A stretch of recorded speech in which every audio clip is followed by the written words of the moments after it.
Hi guys, Assalamualaikum warahmatullahi wabarakatuh. Welcome ke channel aku kembali. Hari ni aku nak tunjuk kat hampa satu yang boleh dikatakan satu game yang aku rasa bagi-bagi mana yang peminat-peminat building PC, kita panggil pembuat PC ataupun kita panggil yang jenis nak build PC lah. Hari ni aku kenalkan pada hampa iaitu PC Building Simulator 2. Kat sini dalam Epic Game Store hampa dah boleh mula untuk dapatkan secara try untuk demo lah, ataupun kita panggil beta tester, sebab dia belum release lagi. Buat masa sekarang dia bagi release untuk join sebagai open beta, which is kalau hampa add dia jadi add to cart dan juga wishlist, hampa akan dapat peluang untuk main lah beta percuma, iaitu melibatkan 30 jam career mode. Dia ada bagi sampel lah untuk free build mode lah. Aku banyak tengok di sini ada yang dia katakan ada perbezaan sedikit lah berbanding dengan sebelum ni. Contoh yang kalau kita buka di sini, ada review daripada Deserto.com. Dia kata perbezaan antara PC Building Simulator 1 dan 2 ialah career mode adalah career mode, dari mana dia berubah. Kalau kita main di PC Building Simulator 1 atau 1, kita start dengan workshop yang baru, kosong. Kita kena rebuild rumah tu sendiri, kita kena perbetulkan rumah tu, dan kita di samping kita buat PC atau build PC dan kita jana income, kita boleh renovate yang baru juga kan. Bagi aku quite bagus lah benda tu, untuk kita belajar macam mana kita nak manage. Dalam masa yang sama kita manage workshop, kita juga manage untuk dapatkan income untuk jaga workshop, dan juga boleh rotate income melalui PC building ataupun orang panggil upah PC building lah. Yang dikatakan di sini, kita start dengan Uncle Team. Mana kalau PC Building Simulator 1, kita start dengan Uncle Team yang banyak tolong kita di masa career mode PC Building 1. Tapi dalam PC Building 2 atau PC Building Simulator 2 ni, kita start yang mana ada satu surat sampai menyatakan Uncle Team tinggalkan workshop tu. Kita kena rebuild balik dalam sebuah bentuk yang baru lah. Di sini kalau hampa tengok yang review daripada Deserto ni, dia tunjuk kita boleh kita boleh ada satu tablet yang untuk kita decorate rumah tu menggunakan decor app tu lah. Hampa akan tahu macam mana nak susun atau apa yang sesuai kat dinding tu, yang menunjukkan ciri-ciri sebuah workshop untuk bina, kita panggil bina PC building, kedai PC kan, yang untuk orang buat custom gaming PC. And dia apa yang dikatakan ataupun dikatakan dalam ni, kita bukan sahaja macam pergi ke depan yang kalau macam dalam PC Building Simulator 1, kita cuma pergi ke pintu, patah balik dan check email kan. Tapi sekarang kita boleh pergi ke serata dalam kawasan workbench ataupun dalam kawasan workshop kita. Kita boleh buat apa saja merangkumi mengenai bisnes kedai PC gaming ni. Kita boleh buat macam purchasing barang yang lebih advance berbanding sebelum ni. Kita boleh purchasing barang macam, boleh dikatakan kita nak purchase barang-barang graphic card, RAM, apa semua tu. Dia akan lebih meluas lepas ni, sebab dia ada kerjasama dengan, yang setahu aku dapat tahu dalam di sini dia ceritakan our partners. Dalam ni dia dah tunjukkan apa partners bahagian PC yang bekerjasama untuk tonjolkan di bahagian-bahagian PC nya, termasuklah graphic card, RAM, storage, apa semua kan, dengan monitor semua, even casing PC tersebut yang bekerjasama. Contohnya Acer, AMD, Antec, ASRock tak silap aku, dia nama untuk casing PC, tak silap aku. Asus yang melibatkan motherboard, graphic card. BenQ melibatkan monitor. Corsair dan juga Cooler Master. Cooler Master ni tak silap aku bahagian cooling part, iaitu bahagian kipas. Kemudian Corsair ni melibatkan bahagian dalaman lah.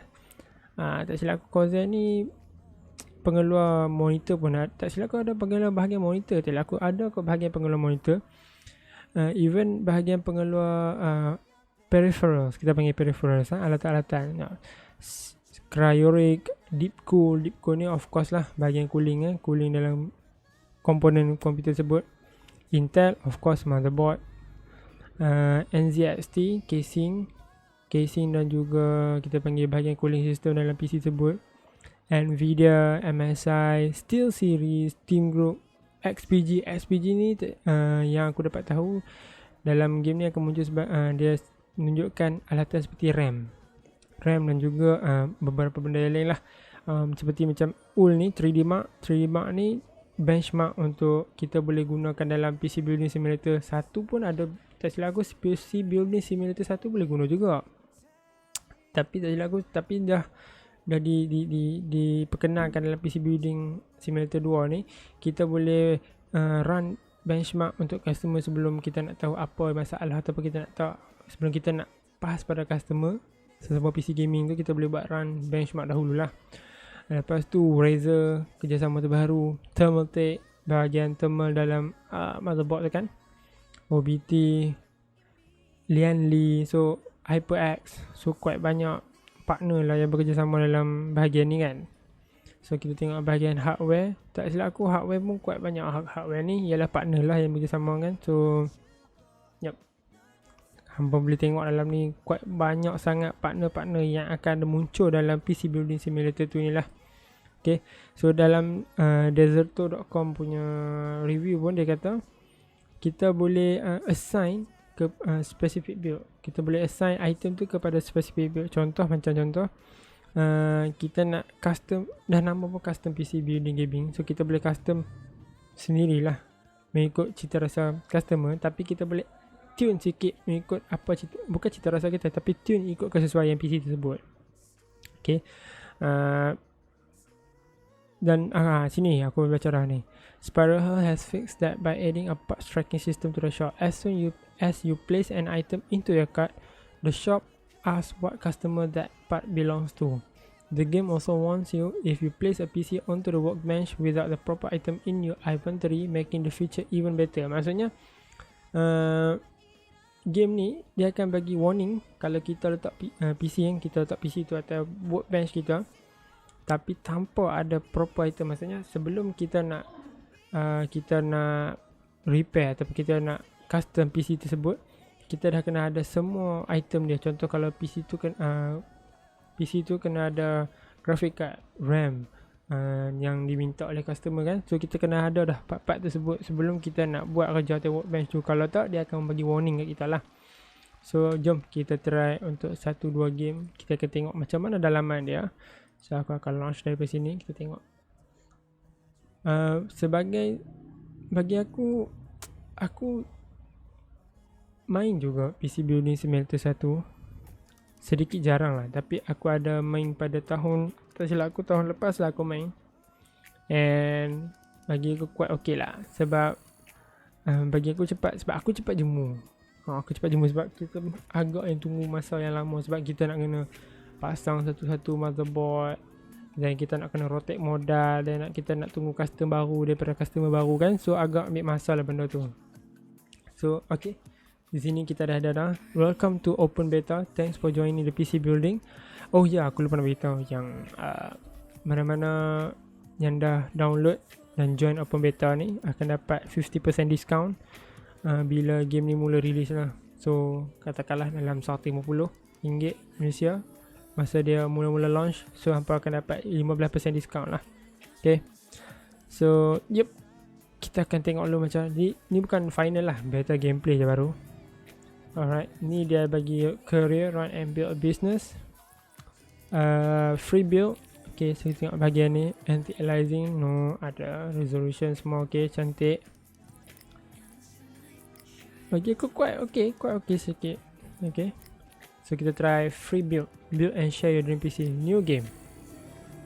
Okay, kita tengok apa-apa yang berdasarkan website tadi pun dah beritahu kan, yang beberapa partner baru dah bekerjasama dengan mereka untuk perkenalkan item mereka dalam game ni lah. So kita akan tengok bagaimana item-item tu diperkenalkan.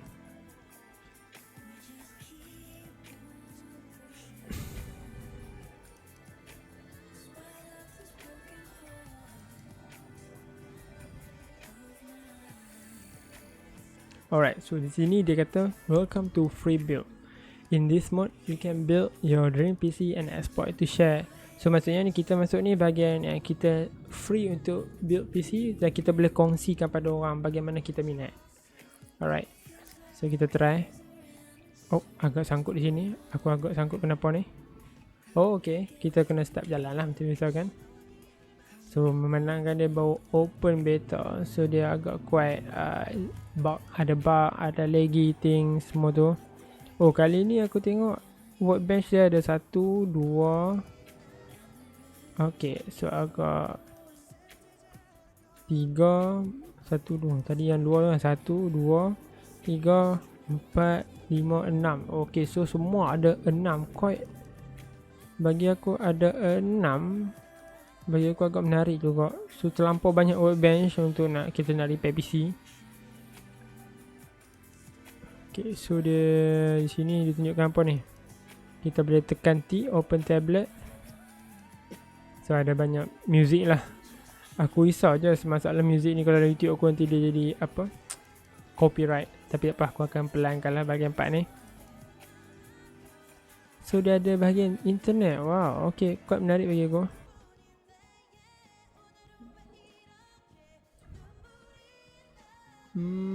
Maksudnya dia play berdasarkan apa yang ada available dalam tab ni lah.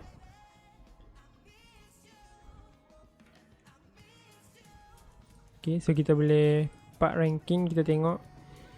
Oh, sini dia bagi juga comparison graphic card, yang mana dia tunjukkan di sini MSI GeForce RTX 3090 Supreme 24GB. Dia punya benchmark 18738 agak tinggi bagi aku. Dan kita tengok dia bagi satu benchmark lah untuk mungkin kita nak buat custom terhadap customer. So kita boleh tengok dalam ni macam mana kita nak berdasarkan bukan saja daripada segi graphic card, tapi dia campur semua. Tak silap aku di sini, kalau hampa perasan, ya CPU pun dia masuk dalam ni. CPU, okay, dia tunjuk di sini Intel Core i9 12900K, which is i9 yang terbaru ni bagi aku ni, yang terbaru sangat. Dan of course AMD Ryzen tempat yang 3 lah. Yap, Intel Celeron yang paling terendah lah dari segi ranking. Banyaknya bagi aku quite menarik sebab dia ada banyak ni. Xian GeForce GTX 750 Ti Gamer. Tak silap aku Xian GeForce GTX ni dah lama sangat dah. Dia punya graphic card ni tak silap aku tak keluaran tahun 2012 2016. Maafkan aku kalau aku salah, tolong betulkan. Okay, so kita tengok sini RAM width. So kita boleh calculate. Alright, kita boleh calculate contoh RAM kita 266, latency kita ambil dalam 17. Kita boleh calculate berapa voltage yang patut kita untuk gunakan pada PC build kita tersebut lah. Bagi aku sangat menarik benda ni sebab kita boleh banyak belajar, bukan saja mengenai, kita belajar lebih detail mengenai PC building simulator tu kan. Decorator, oh okay. Inilah yang dikatakan feature tersebut. Menggunakan tab kita boleh decorate bahagian workbench kita atau workshop kita untuk kita tengok kesesuaian. Kita boleh letak PCB, wallpaper PCB. Kita boleh letak bahagian situ, okay, dinding situ kita boleh letak futuristic. Katakan kita nak adjust bahagian futuristic lah. So kita akan nampak bahagian futuristic macam mana. So ni dia dikatakan sebagai satu teknologi yang canggih lah bagi aku kan. Sama, okay, baru maksudnya kita macam custom, kita nak tengok berapa panas masa PC tersebut sedang dibina lah.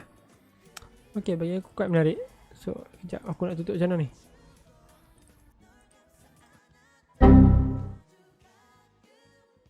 Okay geng, tadi ada masalah sikit, aku tak tahu kenapa. Mungkin dari segi grafik aku agak mungkin aku nak adjust by window, but then kita try.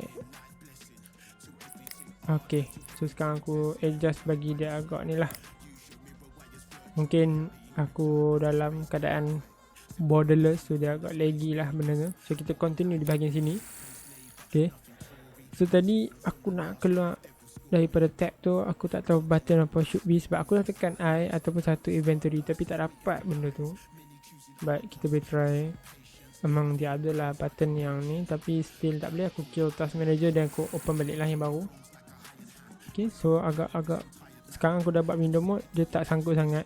So kita sekarang kita akan oh okay, cun dia akan tunjuk sini bahagian kiri, bahagian kanan ni kalau hampa tengok dia ada tulis ready to boot, and dia tulis siap retail value dia, maksudnya value untuk dijual lah, berharga $5,000, 145. So hampa boleh skip, hampa boleh scroll bawah tu dan tengok apa part-part yang ada dalam tu. So casing dia pure base 600 window orange color. Dia pakai apa ni, Intel Core i5 11600 KF, quite mahal. RAM dia G-Skill Trident 8GB, so total 881632, almost like 32GB, yang 4800 MHz. And then dia plug in dengan pasang dengan GeForce, graphic card GeForce RTX yang terbaru iaitu 3019.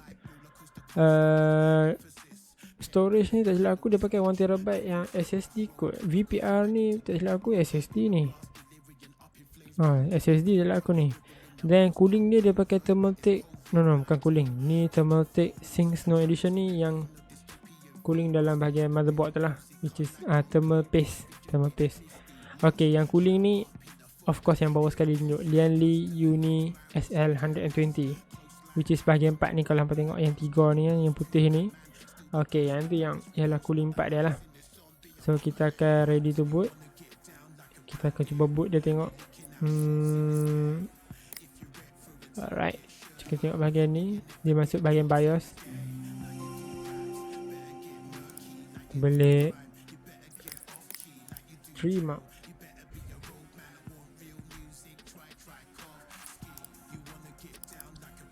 So kita boleh monitor lah dia punya performance PC ni.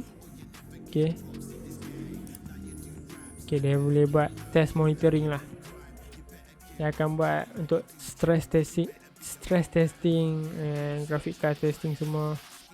Dia akan check one per one. So kita boleh check di sini bahagian CPU, apa motherboard yang jenis dia pakai, CPU jenis apa dia pakai, berapa persen dah hampa overclock kepada CPU tersebut. GPU pun hampa boleh check sendiri bahagian tu, iaitu dia pakai sini EVGA GeForce RTX 3090 yang ultra gaming nya. Okay, so kat sini dia tunjuk CPU temperature. Okay, max dia boleh sampai 61, quite rendah lah bagi aku. Dia sangat terjaga cooling dia lah. Okay, kejap kita check bahagian sini. Kita nak install apa ni? Kita boleh check almost like PC part lah, custom water cooling. Kita boleh letak piping untuk water cooling. PC part dari segi thermal part atau cooling part, bagiku quite a lot of range lah untuk kita nak, ya kan. Tapi berdasarkan pada bajet lah. Contoh macam ni, ADATA SSD ADATA ni 120GB, of course $80. And jenama yang kurang famous sikit, Xian Mega ni pun sama juga 80. Tapi kenapa dia letakkan harga $80 untuk 256GB Aorus RGB, sedangkan storage dia 256GB dan transfer speed dia lagi tinggi berbanding ni. Dan murah juga bagi aku. Murah dalam bentuk dolar lah, tapi dalam ringgit mahal lah. Kita tengok lagi bawah ni. Okay, so semua dia tunjuk graphic card. Okay, ni graphic card yang tak silap aku, graphic card ini kot tadi yang PC tu pakai, Ultra Gaming, which is ini. Harga 2015. Wow, quite mahal lah. So kejap kita akan cari.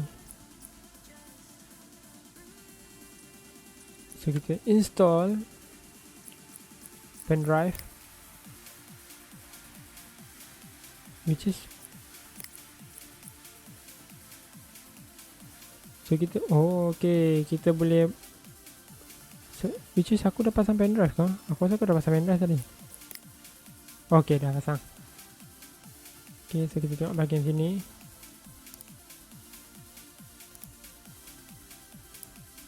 Kita boleh add bahagian add atau remove program berdasarkan daripada USB drive tadi. So kita boleh letak macam-macam dari segi inilah, dari segi software yang kita nakkan. Contoh macam aku nak letak sekarang ni okay, 3D Mark, fan control, and also maybe buat sekarang ni system info. Okay, so kita letak system info, kita boleh buka, kita boleh check sebelum kita nak pass pada customer kita lah. Kita akan check CPU ataupun kita panggil summary untuk sistem tersebut sebelum kita pass pada customer kita, untuk mengelakkan customer kita macam rasa kecewa lah sebab kita tak dapat tunaikan permintaan dia. So aku tunjuk salah satu contoh software. Ini software untuk fan control tak silap aku ni. So dia akan check bahagian fan control ni lah, berapa banyak fan yang sedang berjalan dan juga berapa temperature semasa. Contoh sini dia tunjuk GPU punya fan sedang dalam keadaan 46 darjah Celsius. Okay, so dia tunjuk sini. So hampa boleh check nantilah daripada segi temperature punya sensor tu tersebut. So aku tunjuk sini dan kita buka 3D Mark. Okay, so aku nak try run yang basic lah, yang semua orang tahu kan. Okay, Time Spy Extreme. So kita try run. Ni dia run berdasarkan spek kepada PC yang tadi yang hampa nampak. Bukan PC kita ni, PC yang dia berada pada situ, PC yang kita dah custom build tersebut. So kat sini dia akan tunjukkan secara logical lah berapa yang frame per second hampa boleh dapat, frame range berapa yang boleh dapat, dan dalam berapa time yang ni ialah time range yang sedang berjalan untuk benchmark tersebut sedang berjalan lah.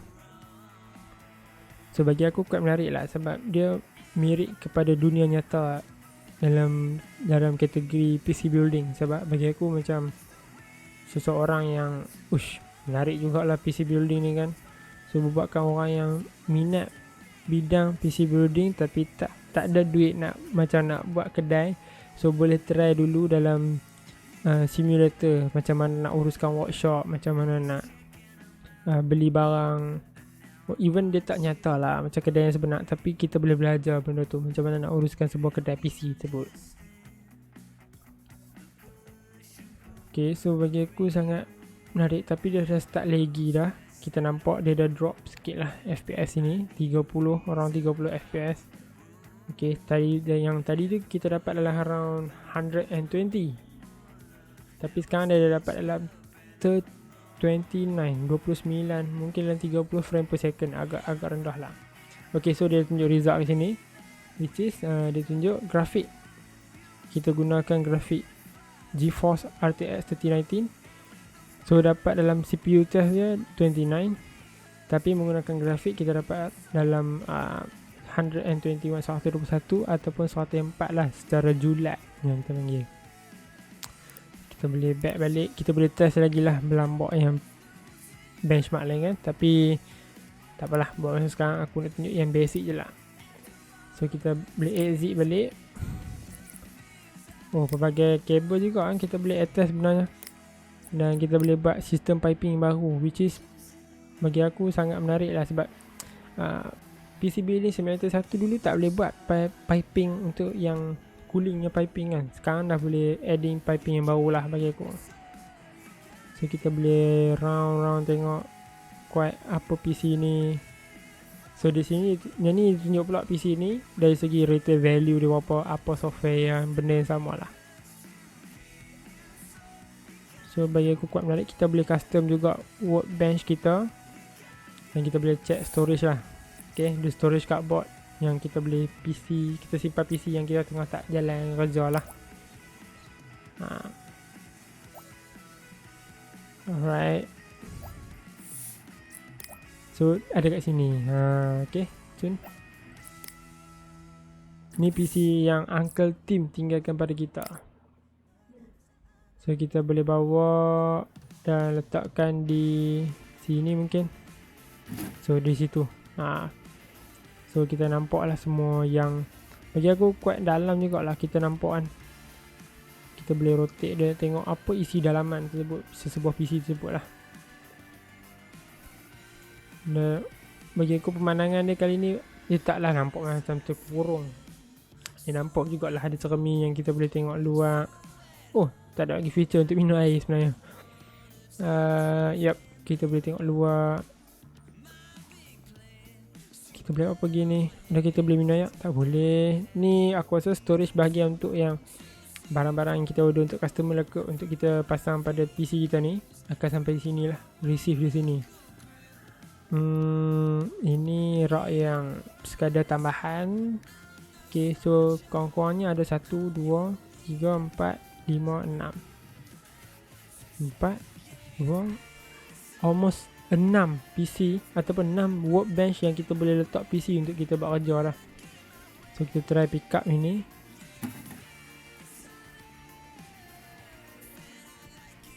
So kita boleh attach dengan ni lah, kabel nanti kan. So boleh run je lah boot, dan kita boleh tengok performance sebelum kita nak semua lah kan.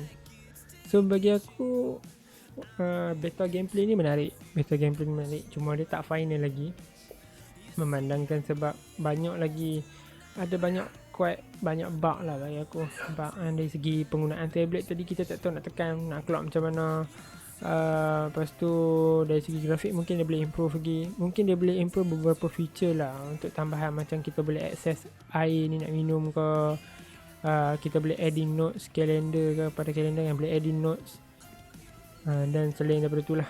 Okay, aku rasa yang mungkin ada beberapa feature lagi lah yang hampa rasa boleh kan. So nanti komen bawah ni, dan kita akan check lah, kita tengok yang mana bersesuaian dengan PC Building Simulator 2 ini. Okay, so aku harap bagi aku untuk yang beta gameplay ni, aku rate 8/10. 8/10 pada awal ni, mungkin 8/10 lah. But if akan datang bila official launch dia, mungkin dia dah stable sikit. So kita boleh tengok gameplay yang final, gameplay yang terakhir, yang kita katakan touch up terakhir. So kita akan nampak lah apa-apa feature yang terbaru dan menarik lah. Alright, so ada bilik baru di sini. Ni pun tak boleh digunakan printer ni. Bagi aku dia sekadar bilik untuk free build lah ni. Okay, faham. So kita hanya boleh sekadar melihat ruangan-ruangan workshop ni lah. Dan aku andaikan bila mana kita dah dapat final gameplay yang dah siap di touch up, dah ada annual launch, dia tak macam ni lah. Ni akan start dengan zero. Maksudnya satu workbench, kita pelan-pelan tambah lagi satu workbench, kita decorate sendiri lah semua tu. Alright, so aku rasa setakat itu je lah review aku buat masa sekarang. And insyaAllah kalau kata ada rezeki, kita akan tengok gameplay yang final nanti. Alright, so jangan lupa like, share dan subscribe guys. Ini penting untuk aku teruskan konten YouTube aku dalam bentuk sama ada gaming atau vlogging. Alright guys, okay, thank you, bye bye.